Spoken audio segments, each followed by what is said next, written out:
پہلے آسمان پر پہنچ کر میں نے ان کی گونا گوں دل چوبیوں اور دل فریبوں کو دیکھا۔ یہاں مجھے پھر ایسے ہی سفید پوش نورانی صورت والے بزرگ نظر آئے جیسے کہ مسجد اقصی کے پاس ملے تھے۔ ان سب نے مجھے سلام کیا، میں نے سلام کا جواب دیا۔ جبرائیل علیہ السلام نے مجھے بتایا کہ یہ فرشتے ہیں۔ ان فرشتوں کے درمیان زیریں تکیہ لگائے ہوئے ایک بزرگ بہترین پوشاک پہنے تھے۔ بے اختیار میرا دل ان کو سلام کرنے کا چاہا، لہٰذا میں نے بڑھ کر انہیں سلام کیا۔ انہوں نے نہایت توجہ و پیشانی سے میرے سلام کا جواب دیا اور مجھے اپنے آغوش میں لے کر پیار کیا۔ حضرت جبرائیل نے بتایا، یہ تمہارے زدا و مزد حضرت آدم صفی اللہ ہے۔ حضرت آدم علیہ السلام نے فرمایا، میرے نور چشمی تجھ پر اور تیرے کمزور امت پر قیامت تک سلامتی رہے گی۔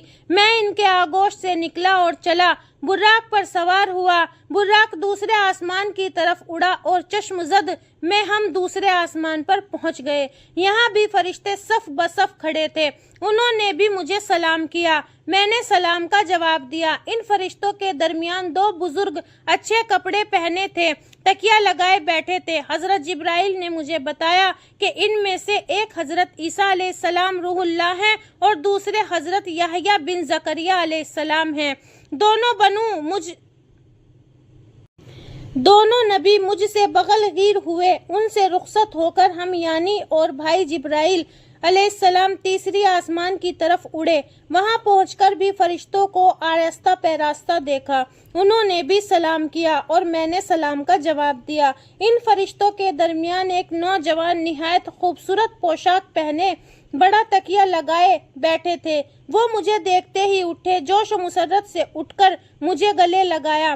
میں نے ان کا حسن دیکھ کر حیران رہ گیا۔ حضرت جبرائیل علیہ السلام نے ان نوجوان سے تعارف کراتے ہوئے کہا، یا محمد، یہ حضرت یوسف علیہ السلام ہیں، وہی یوسف جن کے عشق میں زلیخا ملک مصر سوکھ کر کانٹا ہو کر اور جوانی سے بڑھیا ہو گئی تھی۔ وہ بے جان بے حد حسین و جمیل تھی۔ میں ان سے رخصت ہو کر چلا اور چوتھے آسمان پر پہنچا، وہاں ادریس علیہ السلام سے ملاقات ہوئی۔ پانچواں آسمان پر حضرت ہارون علیہ السلام سے ملاقات ہوئی۔ جب میں چھٹے آسمان پر پہنچا تو حضرت موسیٰ کلیم اللہ سے ملاقات ہوئی۔ حضرت موسیٰ علیہ السلام مجھے دیکھتے ہی رو پڑے۔ میں نے دریافت کیا، اے کلیم اللہ، آپ کس وجہ سے رو پڑے ہیں؟ حضرت موسیٰ علیہ السلام نے جواب دیا، اس وجہ سے کہ تمہاری امت میری امت سے کہیں زیادہ جنت میں جائے گی اور جس کی طرف سے تم اشارہ رکو گے وہ بخشا جائے گا۔ کاش مجھے بھی یہ منصب حاصل ہوتا۔ میں نے کہا، آپ خدا کے لاڈلے پیغمبر ہیں، جمال الہی کا مشاہدہ کر چکے ہیں، باری تعالیٰ ہمیشہ آپ پر مہربان رہا ہے۔ حضرت موسیٰ نے کہا، یہ تمام باتیں درست ہیں، لیکن قیامت کے دن مجھے شفاعت کی جرت نہ ہوگی۔ 1,24,000 پیغمبروں میں سے صرف آپ کی ہی امت کی شفاعت کرنے کی گزارش ہوگی۔ اے نبی آخر الزمان، میری دعا ہے کہ تم پر اور تمہاری کمزور امت پر خدا اس قدر مہربانی کرے کہ ہر غفار و غار بخش دیا جائے اور تم کو سفارش کی ضرورت ہی باقی نہ رہے۔ تم پر کروڑوں سلام۔ حضرت موسیٰ علیہ السلام سے رخصت ہو کر ہم 7ویں آسمان پر پہنچے۔ اس آسمان پر اس قدر روشنی اور فرشتوں کا اس قدر ہجوم تھا کہ اس سے پہلے کسی آسمان پر نہ دیکھا۔ ایک فلک رفعت مسجد نظر آئی، وہ نہایت ہی خوبصورت اور صاف و شفاف تھی۔ اس مسجد کا نام بیت المعمور ہے۔ اس مسجد کے چاروں طرف فرشتے صف در صف کھڑے تھے، کچھ رکوع کی حالت میں کھڑے تھے، کچھ سجدے میں پڑے تھے۔ ایک بزرگ آدمی بیت المعمور سے پشت لگائے بیٹھے تھے، وہ مجھے دیکھتے ہی اٹھے اور مجھے اپنے آغوش میں لینے کے لیے بڑھے۔ جبرائیل نے مجھے بتایا کہ یہ حضرت ابراہیم خلیل اللہ یعنی اللہ کے دوست ہیں۔